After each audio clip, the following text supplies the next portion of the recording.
The annual Richardson family Thanksgiving was in full swing at my aunt's sprawling estate.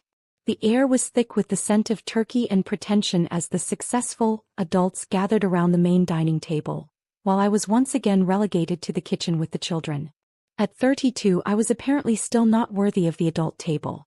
Never mind that I owned the building where half of them worked. "Alexandra, dear," Aunt Margaret called out, her voice dripping with false sweetness, "be a good girl and help the children with their plates before joining them in the kitchen." I smiled, adjusting my Cartier watch worth more than her monthly mortgage payment. "Of course, Aunt Margaret." My cousin Thomas snickered from his privileged spot at the main table. "Still playing waitress, Alex?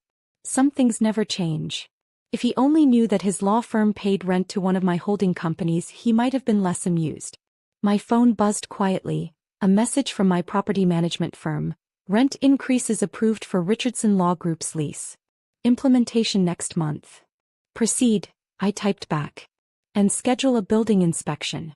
I'm suddenly concerned about their office space."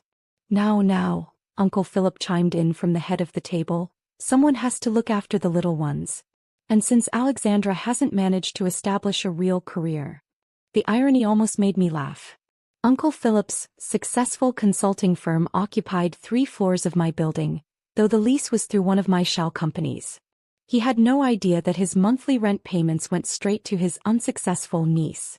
"Speaking of careers," Aunt Margaret continued, "Thomas just made senior partner. And Rebecca's medical practice is thriving in their new office space."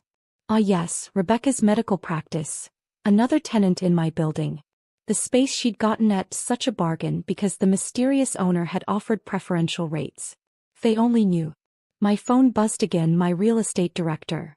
Richardson Consulting's lease up for renewal. Want to proceed with the 40% increase." "Hold that thought," I replied. "I have a better idea." "Alexandra," Uncle Philip called out, "before you go to the children's table, why don't you tell everyone what you've been up to? Still doing that little real estate thing?" The table fell silent, all eyes turning to me with that familiar mix of pity and condescension. "Something like that," I replied, reaching for my briefcase. "Actually, I've been meaning to discuss some business matters with all of you." Thomas laughed. "Business matters? What would you know about business?" I pulled out a stack of documents, taking my time arranging them. "Well, for starters, I know quite a bit about commercial real estate, particularly the Richardson building downtown." Uncle Philip's fork clattered against his plate. "What about it?" "It's interesting you should ask," I said, sliding the first document across the table. "I've been reviewing some lease agreements." The pristine white tablecloth now held a spread of documents that were far more interesting than Aunt Margaret's turkey. Property deeds, lease agreements, and rental contracts, all bearing my signature as owner. This can't be right," Thomas stuttered, his law partner expertise failing him as he read through the papers. "The Richardson building is owned by Summit Properties Group." "Summit Properties Group," I confirmed, "which is owned by Apex Holdings, which is owned by—" I paused for effect. "Me." The silence around the table was absolute. Even the children in the kitchen had stopped their chatter, sensing the shift in atmosphere. "Impossible," Uncle Philip declared, but his hand shook as he reached for the documents. "Summit Properties is a multi-billion-dollar corporation." "Yes," I agreed pleasantly, "it is. And as CEO and majority shareholder, I've been quite interested in reviewing our tenant relationships, particularly with firms that have family connections." My phone buzzed, another message from my real estate team. "Maintenance inspection reports ready for Richardson building. Several code violations noted in law firm and consulting spaces." "Perfect timing," I typed back. "Schedule immediate inspections. Priority on floors 15 to 20. Exactly where Uncle Philip's and Thomas's offices were located. Rebecca, always the practical one, was rapidly calculating numbers on her phone. "The monthly rent for my medical practice goes directly to my holding company," I finished for her. "Along with the rent from Thomas's law firm, Uncle Philip's consulting company, and every other tenant in the building. Though I must say, some of these leases seem suspiciously under market value." Thomas's face reddened. "We negotiated those rates fairly." "With Summit's representatives, yes," I agreed. But as owner, I never approved the special discounts you all seem to enjoy.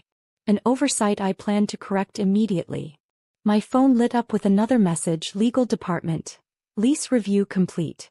Multiple violations found in Richardson tenants' contracts. Send formal notices, I replied. Effective immediately. Aunt Margaret found her voice. But you're supposed to be. Supposed to be what? I asked softly. Failure. Unworthy of the adult table?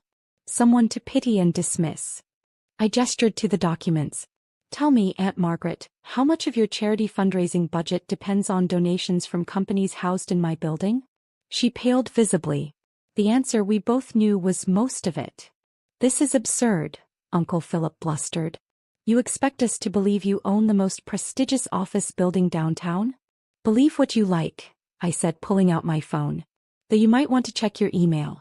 The building management should be sending out notices about upcoming rent adjustments and mandatory inspections. As if on cue, phones around the table began buzzing. The color drained from faces as they read the messages. 40% increase? Thomas choked. This is extortion. This is business, I corrected. Unless you'd prefer to relocate? Though I should mention I also own the Miller Building on 5th and the Riverside Towers complex.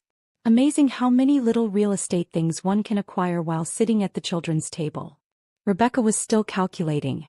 The security deposit alone will be reassessed, I confirmed. Along with all those maintenance requests you've been submitting. Funny how urgent repairs become when you realize who owns the building. My phone chimed again. Building management. Security access codes being updated as requested.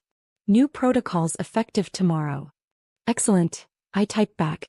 Ensure all Richardson tenants require special clearance for after-hours access. Looking up at the stunned faces around the table, I continued. Oh, and you'll all need new security passes. The old ones won't work after midnight. Building safety protocols, you understand. You can't do this, Uncle Philip protested. Our leases are subject to owner review, I finished. Section 12, paragraph 3. Though I'm sure Thomas can explain the legal details. He's such a successful lawyer after all. Thomas was frantically flipping through the lease agreement, his face growing paler by the second. Finding the clause? I asked sweetly. It's right after the section about owners' rights to conduct surprise inspections. Speaking of which, how's that unauthorized office renovation coming along, cousin? He dropped the papers like they were on fire. My phone buzzed with another update. Maintenance. Code violations documented in Richardson Consulting's recent renovations. Immediate action required. Schedule emergency inspection, I replied. Tomorrow morning should be interesting. Alexandra, Aunt Margaret tried again, her voice honeyed. Surely we can discuss this like family. Family. I raised an eyebrow. Was it family when you banished me to the children's table? When you mocked my career choices? When you treated me like a failure while living in buildings I owned? Standing up, I gathered my documents. You know what the funny thing is? If any of you had bothered to treat me like an adult, you might have gotten those special lease rates you thought you'd negotiated. Amazing how property owners appreciate respectful tenants. What do you want? Uncle Philip asked, defeat creeping into his voice. Want? I laughed. I have everything I want. A successful company, a thriving real estate empire, and the delicious opportunity to show my family exactly who they've been dismissing all these years. My phone lit up with the day's schedule for tomorrow. 9 a.m. Richardson Building Code inspections. 11 a.m. Lease review meetings. 2 p.m. Security protocol updates. 4 p.m. Tenant compliance review. Perfect, I thought. Nothing like a full day of landlord duties to remind people of their place. One last thing, I said, pausing at the dining room door. About the children's table. I smiled. I've decided to donate it, along with this entire dining set, to charity. Consider it my contribution to Aunt Margaret's fundraising efforts. Though you might want to find new donors for next year's gala. Your usual supporters might be a bit preoccupied with their new lease terms. The silence behind me was broken only by the sound of shattered illusions and the quiet sobs of realized consequences. Oh, and Uncle Philip? I called over my shoulder. The building's heating system is being upgraded next week. Your floors will be first right in time for the coldest week of the year. Don't worry, it's only scheduled to take a month or two. As I walked to my car, a Bentley parked conspicuously in front of Aunt Margaret's house, I heard the chaos erupting behind me. Phones ringing, voices raising, careers crumbling. My phone buzzed one final time. Building security. New access protocols in place. Richardson tenants status updated to restricted access. Sometimes the best revenge isn't just proving your success. It's showing exactly how much power you've had all along. Welcome to my building family. Don't forget to check in with security. After all, children aren't allowed in the building without adult supervision. And as of tomorrow, none of you qualify as adults in my property. Funny how a simple change of tables can shift the whole power dynamic. See you at next year's Thanksgiving. I'll be sure to reserve the children's table. For all of you.